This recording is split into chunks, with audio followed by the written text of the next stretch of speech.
ఎన్నాళ్ళుగానో పెండింగ్లో ఉంది. ఇన్ఫ్యాక్ట్ మా ముఖ్యమంత్రి గారు గతంలో కూడా ఈ వర్గీకరణని మరి సమర్థించినట్టుగానే నాకున్న సమాచారం.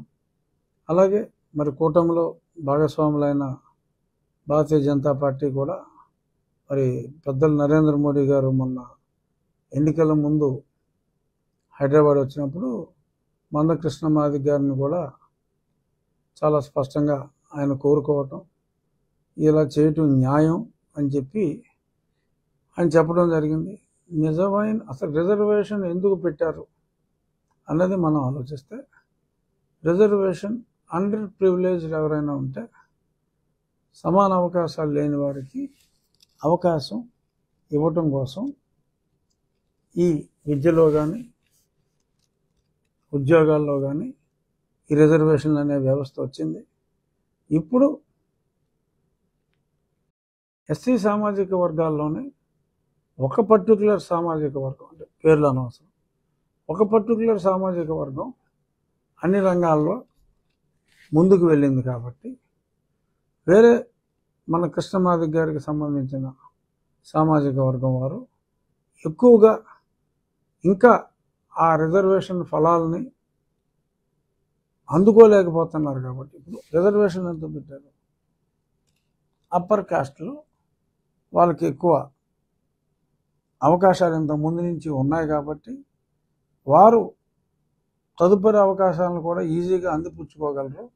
సో కాబట్టి గతంలో అవకాశం దక్కని వారికి అవకాశం రావాలి అంటే రిజర్వేషన్లు ఉండాలి అని బీసీ రిజర్వేషన్లు, ఎస్సీ రిజర్వేషన్లు పెట్టడం జరిగింది.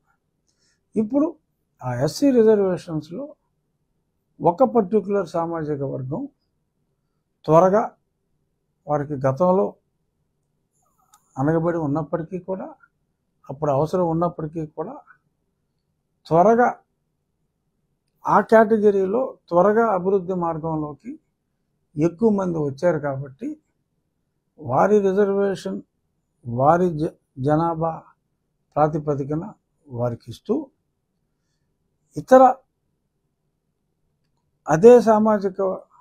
అదే దళిత సామాజిక వర్గంలో అంతకంటే చాలా తక్కువ అవకాశాలు వస్తున్న వారికి కూడా అవకాశం రావటం కోసం ఈ వర్గీకరణ అనే దాన్ని సోదరుడు కృష్ణమాదిగ అది ఎన్నాళ్ళుగానో కొన్ని దశాబ్దాలుగా తను పోరాడుతున్నాడు.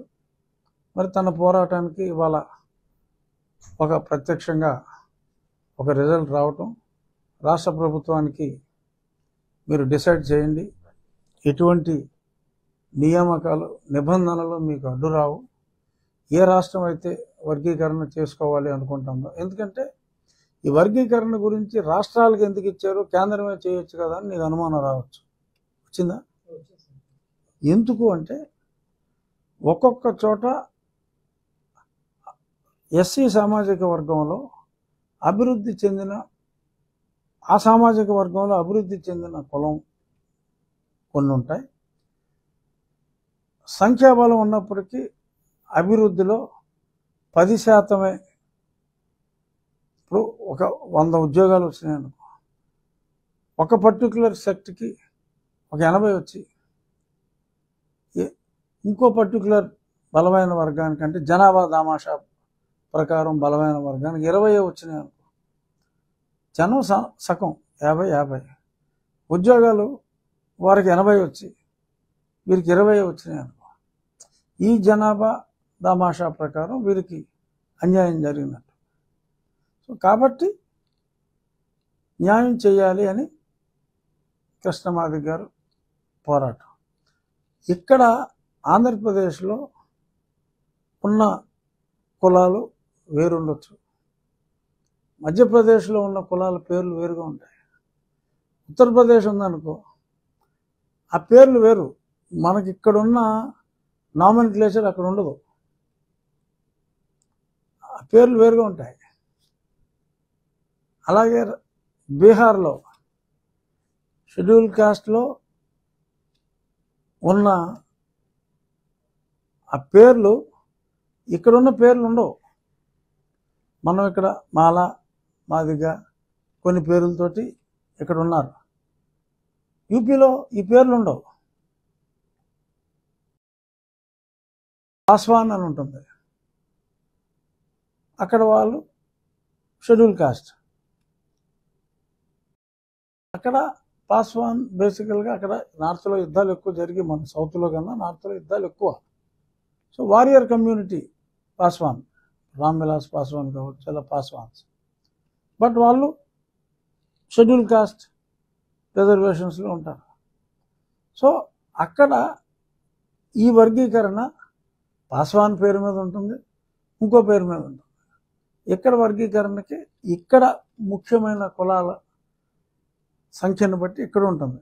సో అంచేత ఏ రాష్ట్రానికి ఆ రాష్ట్రం చేసుకోవాల్సిందే తప్ప కేంద్రం ఒక సూచన, అలాగే సుప్రీంకోర్టు కూడా అది రాష్ట్రాలు వారి ఇష్ట ప్రకారం చేసుకోవాలి. కొన్ని చోట్ల వర్గీకరణ అవసరం ఉండకపోవచ్చు, ఉన్నాయే 2-3 ఉండి అందరికీ సమానంగా ఆ రిజర్వేషన్ ఫలాలు వస్తున్నప్పుడు వర్గీకరణ అవసరం ఉండకపోవచ్చు. అందుకని చెప్పి సుప్రీంకోర్టు రాష్ట్రాలకి ఆ హక్కునిచ్చింది. గతంలో కూడా చంద్రబాబు నాయుడు గారు మద్దతు ఇచ్చి ఉన్నారు, నాకున్న అవగాహన ప్రకారం. కాబట్టి డెఫినెట్గా